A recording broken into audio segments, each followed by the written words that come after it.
안녕하십니까. 예, 오늘은 문제 해결에 대해서 이야기하고자 합니다. 아침에 일어나서 저녁 때 잠잘 동안에 우리가 많은 문제를 맞게 되죠. 결정을 하는 문제, 그리고 어떠한 난해한 상황이 발생됐을 때 어떻게 하는 것이 바람직한가, 이 해결 방안을 참 고민을 많이 하기도 합니다.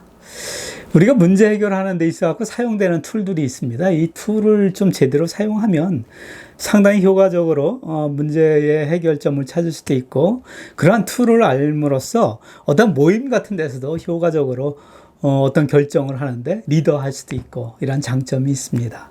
문제 해결에서 우리가 많이 사용하는 툴 중에 하나가 브레인스토밍 같은 경우에는 미국의 광고회사에서 처음에 시작하게 되었는데, 아이디어를 창출하기 위해서 회의를 진행을 합니다. 회의 진행하는 데 있어서 질보다는 양의 포커스가 잡혀 있는 것이 브레인스토밍입니다. 누가 의견을 제시했을 때 그 의견에 대해서 반대하지 않는다, 이런 원칙을 가지고 있어요. 그래서 질보다는 양이다. 남의 의견에 반대 의견을 제시하지 않는다. 남의 의견에 조금 아이디어를 더 보태서 무임승차하는 이러한 경우도 오케이다. 그리고 브레인스토밍의 장점이, 우리가 브레인스토밍 하게 되면 상당히 좀 뜻밖의 아주 생뚱맞은 이런 아이디어를 제시하기도 합니다. 그러한 것에서 또는 상당히 우리가 생각하지 못한 창의적인 아이디어가 발견되기도 합니다.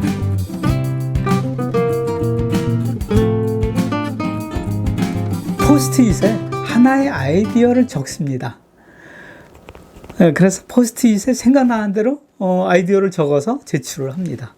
그러면 아이디어가 쫙 모이죠. 잘 진행이 안 될 때는 한꺼번에 5장씩 주기도 합니다. 의무적으로 5개 정도 아이디어를 하나에 포스트잇 한 장에 하나씩 적어서 제출하세요, 이렇게 이야기하죠. 그럼 이제 아이디어가 많이 모이지 않습니까? 그럼 아이디어가 모이면은 아이디어별로 어떤 아이디어인지 제출한 사람한테 설명을 듣습니다. 설명을 다 듣고 그 제출한 아이디어를 그룹핑을 합니다. 아이디어를 모으다 보면 비슷한 것 유형끼리 혹은 중복되는 아이디어가 있습니다. 그래서 그것을 그룹핑을 이렇게 하죠. 그룹핑 한 다음에 그것을 벽에 이렇게 정리를 하든 정리를 한 다음에 가장 괜찮은 아이디어를 뽑는 방법이 일반적으로 브레인스토밍 할 때 많이 쓰는 방법인데, 별 표시, 하트 표시, 이런 스티커를 나눠줍니다. 1인당 5장 혹은 10장 이렇게 나눠주죠. 아이디어 종류별로 이제 나눠주는 양이 달라집니다. 3장을 나눠줄 수도 있고, 그래서 자기가 마음에 드는 아이디어에 별 표시를 붙여라, 이렇게 이야기를 하죠. 그럼 이제 별을 많이 받은 아이디어가 괜찮은 아이디어다. 그래서 그 별을 많이 받은 아이디어에 1개 혹은 2개 혹은 3개를 실행 과제로 우리가 선정을 해서 진행한다. 이렇게 이제 전개하기도 합니다. 우리가 도로 같은 데 가다 보면 설문조사를 하트 같은 걸로 하는 그런 방법하고 좀 비슷한 선정 방법이죠. 그래서 브레인스토밍은 그런 경우에 많이 사용하고 있고요. 두 번째 사용하는 스캠퍼 같은 경우에도 이제 미국에서 사용을 했는데, 스캠퍼의 약자를 따서 스캠퍼를 합니다. 스캠퍼의 앞에 S는 이제 대체에 대한 약자입니다. 그래서 어떤 아이디어가 좀 잘 안 떠오를 때, 그래서 브레인스토밍하고 스캠퍼하고 같이 사용하기도 하죠. 아이디어가 잘 안 떠오르면 이 물건에 대한 대체에 대한 어떠한 품은 없을까? 혹은 대체품의 요소를 사용해서 이걸 만들 수는 없을까? 이 대체에 대한 걸로 이제 S를 사용을 해서 아이디어를 창출을 하기도 합니다. 그 다음에 스캠퍼의 두 번째 C는 결합입니다. 이 물건하고 다른 물건하고 결합하면 또 다른 기능이 나오지 않을까? 이런 방법으로 아이디어를 구상하는 방법이죠. 그 다음에 세 번째가 A인데, A는 아답트, 그래서 응용 혹은 적용, 이러한 부분이죠. 그래서 이러한 아답터, 다른 데 우리가 적용시켜서 이 물품을 사용하는 방법은 없을까? 뭐 이러한 부분이죠. 뭐 스마트폰 같은 경우에는 많은 것이 이제 결합되어 있지 않습니까? 그러한 것 같이 아이디어를 만들 수 있는 부분이죠. 그 다음에 이제 A 다음에 나오는 게 스캠퍼의 M인데, M은 modify, 변형하다, 뭐 이러한 부분이 이제 modifiable, 혹은 확대, magnify. 그래서 이거를 다른 용도로 변경해서 사용할 수 없을까? 뭐 이런 아이디어를 창출하는 방법이죠. 스캠퍼의 P 같은 경우에는 put to other use, 다른 용도로 사용할 수는 없을까? 뭐 이런 아이디어를 창출하는 방법입니다. 그 다음에 E는 eliminator. 우리가 뭐 정전기 제거하는 것을 엘리미네이터라고 이야기하기도 하는데, 그런 소자로 이야기를 하죠. 엘리미네이터의 그 용어가 제거하다, 이런 부분이죠. 아예 이 부분을 제거하면 새로운 아이디어가 나오지 않을까? 뭐 이런 부분이죠. 스캠퍼의 그 다음에 마지막에 R, 리버스, 리어렌지. 그래서 뒤집는가, 혹은 재배열하는 방법은 없을까? 뭐 이런 방법으로 아이디어를 창출하는 방법입니다. 그래서 우리가 이 스캠퍼라고 하면 아이디어를 짜내는 방법 중에 하나인데, 그거 같은 경우에는 혼자서 사용할 수 있는 기법 중에 상당히 유용한 기법이다, 이렇게 생각이 됩니다. 아이디어 창출하는 방법, 이제 하나가 처음이 브레인스토밍 배웠고, 두 번째가 스캠퍼 배웠습니다. 예, 세 번째는 만다라트에 대해서 설명을 하겠습니다.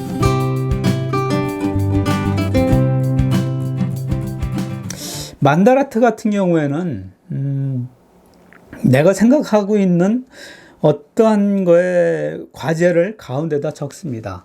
가운데 적은 다음에 사방팔방으로 이 가운데의 과제를 포함을 해서 9개죠. 그러니까 8개의 이 사방팔방으로 8개의 영역을 나눕니다. 그래서 행복한 삶을 살기 위해서, 예를 들어서 행복한 삶을 살기 위해서 재무적인 측면에 대해서 고민해야 되겠다. 행복한 삶을 위해서 건강에 대해서 고민해야 되겠다. 행복한 삶을 위해서 취미에 대해서 고민해야 되겠다. 행복한 삶을 위해서 자기 개발을 해야 되겠다. 뭐 이런 식으로 해서 이제 8개를 채웁니다. 그러면 이 8개 채운 거에 각각의 8개의, 예를 들어서 재무적인 측면이라고 하면 재무적인 측면을 가운데다 놓고 주변에 8개의 실행 항목을 정하는 겁니다. 이 행복한 삶을 위해서 건강에 대한 것도 건강을 가운데다 놓고, 가운데에 이 건강에 대한 거를 하기 위해서 실행 항목을 음식에 대한 것, 운동에 대한 것, 생활 규칙에 대한 것, 이러한 부분에 실행 항목을 정하는 방법입니다. 그래서 내가 생각하고 있는 실행 목표에 대해서 이 칸을 채우다 보면, 이 칸을 채우기가 쉽지 않습니다. 칸을 채우다 보면 생각하지 못한 아이디어가 발굴되기도 합니다. 그런 방법을 스캠퍼라고 합니다. 예, 제가 예제로 한번 작성한 걸 한번 참조로 보시면 도움이 될 겁니다. 예, 그 다음에 이제 아이디어를 우리가 창출하는 방법이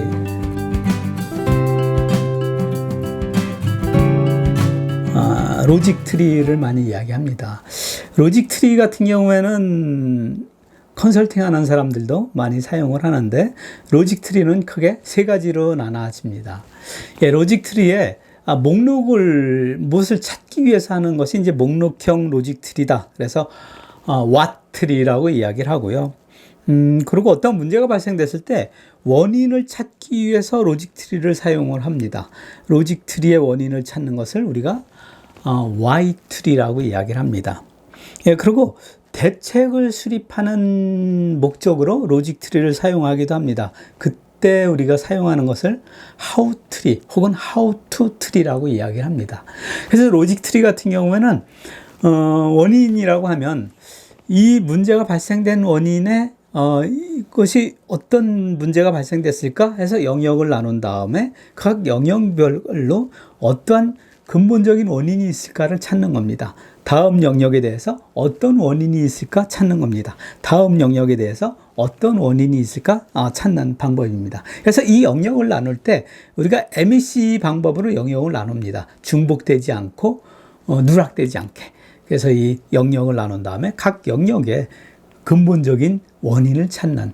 그래서 로직 트리에서 우리가 활용하는 기법도 그렇고 뭐 PC본에 대한 TQM을 사용하는 방법도 그렇고 가장 핵심적인 것은 진 원인이 무엇인가를 찾는 것이, 근본적인 원인이 무엇인가를 찾는 것이 가장 중요하다, 이런 생각이 듭니다.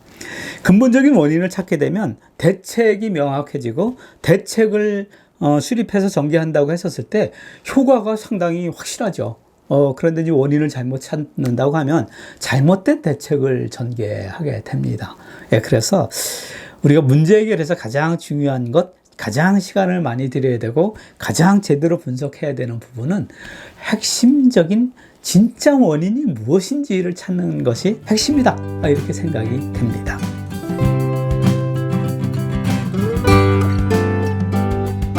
미래에 대한 문제 같은 경우를 일반적으로 창의적인 문제라고 이야기를 하고, 그리고 이제 현재의, 과거에 발생된 것, 이미 발생된 문제죠. 이것을 분석형 문제로 많이, 대책을 수립을 합니다. 왜 그러냐면 분석형 문제 같은 경우에는 데이터 분석을 해서 합니다. 예를 들어서, 이번 달에 내가, 살을, 5kg 빼기로 했는데, 살이 1kg밖에 안 빠졌네? 그러면 그건 이제 분석적으로 갈 수가 있습니다.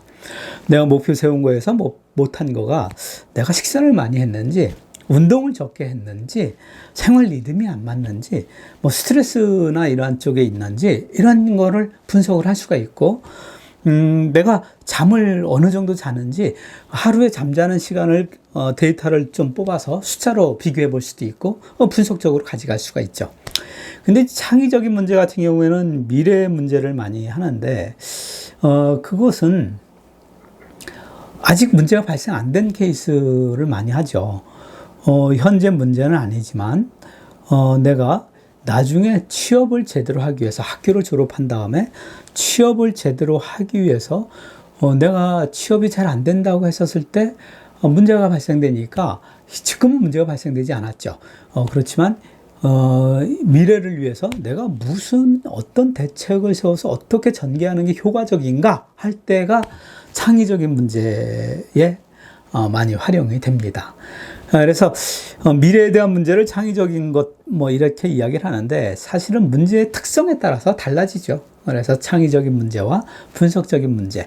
분석적인 것은 조금 과학적 문제, 객관적 문제, 대책, 이성적인, 일반적인 이런 대책이 가능합니다. 근데 이제 창의적인 문제 같은 경우에는 조금은 주관적인 대책이 할 수가 있고 감성적, 감각적, 개별적 특수 상황에 따라서 대책이 수립되는 특성을 가지고 있습니다. 근데 이제 그럼 근본적으로 문제가 무엇입니까를 얘기할 수가 있죠. 문제에 대한 정의를 우리가 많이 이야기하는데 정의를 한번 내려보고 문제 대책을 얘기하고 싶어요. 문제에 대한 정의를 이야기하면 크게 문제는 두 가지로 나눠집니다. 우리가 수학 문제를 푼다. 중간고사 문제가 어떻게 나옵니까? 이럴 때 문제하고 우리가 일상의 기업에서 어떠한 결과치가 안 나와서 근본적인 원인을 찾는 이러한 문제하고는 약간 개념의 차이가 있죠. 그래서 우리가 사전적인 문제는 우리가 해답을 요구하는 이러한 질문, 이러한 문제, 이러한 수학 문제에 해당하는 그런 사전적인 의미에서의 문제가 해당이 됩니다. 근데 이제 직장 생활이나 이러한 경우에서 발생되는 어떠한 그 결과를 만들어야 되는데 결과가 잘 안 나왔을 때 이 결과를 어떻게 만들지? 이러한 경우에 해결점을 잘 모를 때 이야기하는 이것을 이제 문제라고 이야기하죠. 그러한 경우에 이 문제하고의 정의가 좀 다르다 이렇게 이야기를 합니다. 그래서 직장 생활에서의 우리가 문제, 일반 사회생활에서의 문제는 내가 바라는 모습의 나, 현재 나의 모습의 나, 이 갭을 우리가 문제라고 이야기를 합니다. 기업체 같은 경우에는 매출로 이야기할 수도 있어요. 매출 같은 경우에 이번 달에 1억을 갔어야 되는데 8천만 원밖에 못 갔네? 그럼 1억이 목표가 바람직한 모습이 있죠. 근데 이제 현재의 모습이 8천만 원이면 2천만 원의 갭이 있죠. 이게 문제죠. 그래서 바라는 모습, 있어야 되는 모습, 기대되는 모습, 이것을 이제 목표, 이런 부분, 현재 나의 모습, 예상되는 모습, 뭐 이러한 부분, as is, to be 이렇게 이야기를 합니다. 이 갭을 문제다 이렇게 표현할 수가 있습니다. 그럼 문제에 대한 이야기를 했어요. 그러면 해결하는 절차는 어떻게 합니까? 해결하는 절차는요.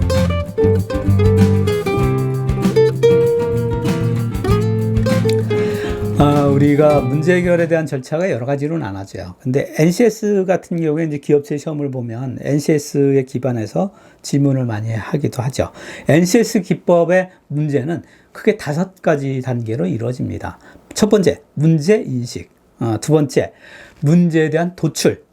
그리고 세 번째, 원인 분석. 그리고 네 번째, 해결안을 개발한다. 그리고 5번째, 실행, 평가. 이것이 이제 5번째가 되겠습니다. 그런지 NCS가 됐든, 뭐, TQM의 문제 해결 프로세스의 8단계가 됐든, 식스시그마의 5단계가 됐든, 어느 한 단계를 알면 나머지 단계가 다 쉽습니다. 우리가 어떠한 문제를, 푸는 데 있어가지고, 기본 컨셉이 비슷하기 때문에, 그것을 어떻게 구체적으로 우리가 현재 문제를 파악하는 걸 현상 분석을 하고 다시 주 요인을 찾고 이러한 단계를 쪼갤 것이냐 아니면 좀 뭉뚱그려 갖고 할 것이냐의 단계 차이지 실제 기본 개념은 같다 이렇게 볼 수가 있습니다. 그래서 이제 제안하건대 한 가지를 제대로 이해를 하면 나머지가 다 쉽습니다. 나는 식스시그마를 공부하고 싶어. 식스시그마를 제대로 공부하시면 되고 NCS의 문제 해결 방법을 제대로 공부하고 싶어. NCS를 공부하시면 되고 나는 문제 해결의 TQM 방식의 방법을 좀 이해를 하고 있다. 그럼 TQM의 8단계를 아시게 되면 됩니다. TQM 같은 경우에는 이제 처음에 문제에 대한 테마를 선정을 하고 두 번째가 이제 현상 파악하고 세 번째가 목표 수립을 합니다. 그리고 네 번째가 요인 분석, 그 다음에 대책에 대한 입안, 수립을 합니다. 그 다음에 이제 대책 실시를 하고 그 다음에 효과 파악을 하고 마지막에 표준화, 평가를 합니다. 표준화나 이런 평가는 효과가 괜찮았다고 하면 그러한 문제가 재발되면 안 되다 보니까 회사 같은 경우에는 사규를 변경한다든가 업무 프로세스를 변경한다든가 이런 표준화를 함으로써 다른 영역에 있는 사람도 다른 브랜치에 있는 사람도 그런 똑같은 문제가 발생되지 않게 표준화를 하는 그런 부분이죠. 그래서 그것도 NCS 같은 경우에는 그것을 통제라고 이야기를 합니다. 마지막 단계에 통제, 컨트롤 단계가 그러한 표준화 단계하고 좀 비슷한 부분이라 이렇게 볼 수가 있겠습니다. 그래서 이번에 문제 해결에 대한 거를 이제 설명을 드리고 있는데 저 같은 경우에는 직장 생활할 때의 문제 해결의 능력은 상당히 중요하다 이렇게 강조를 드리고 싶어요. 기한서를 쓰더라도 기한서 안에는 사실은 문제 해결에 대한 마인드가 있는 사람이 썼을 때 그렇지 않은 사람이 썼을 때 품질의 차이가 많습니다. 왜 이 부분에 대해서 우리가 투자를 해야 되는지 현재 배경이 어떻고 이 기한을 투자했었을 때 어떤 효과가 있고 뭐 이러한 부분이 현재 문제에 대한 개선점이 거기 포함될 수밖에 없죠. 그래서 기업에 있어서 우리가 일상생활을 하는 데 있어서 문제 해결 역량만큼은 상당히 중요하다. 이런 생각이 듭니다. 근데 이제 문제 해결을 하는 데 있어서 아이디어를 뽑아내는 브레인스토밍이나 스캠퍼나 뭐 로직 툴이나 뭐 이러한 부분의 툴은 우리가 일상생활에서 많이 사용을 해봤을 때 그 툴을 제대로 사용할 수 있는 역량을 갖게 되죠. 그래서 이번 과제는 만다라트를 가지고 과제를 아예 드리겠습니다.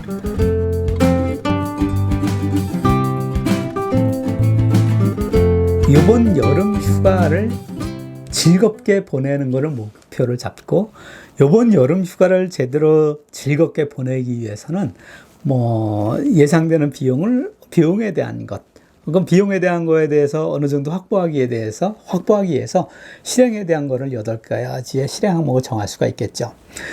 그리고 정보를 미리 파악을 하겠다. 정보에 대한 거가 있다고 하면 정보에 대해서 파악하기 위해서 사전에 거기에 대한 책을 읽어보겠다. 뭐 인터넷에 대한 걸 조사하겠다. 뭐 친구나 이런 갔다 온 사람에 대한 걸 보겠다. 뭐 이러한 부분에 실행 항목이 정해지겠죠. 그래서 뭐 여러 가지 항목에 8개를 정하시면 되는데 지금 예제로 이제 2가지를 이야기 드린 거고, 내가 여름 휴가를 제대로 보내기 위해서 어떻게 할 것인가를 과제로 한번 작성을 해보시기 바랍니다. 수고하셨습니다.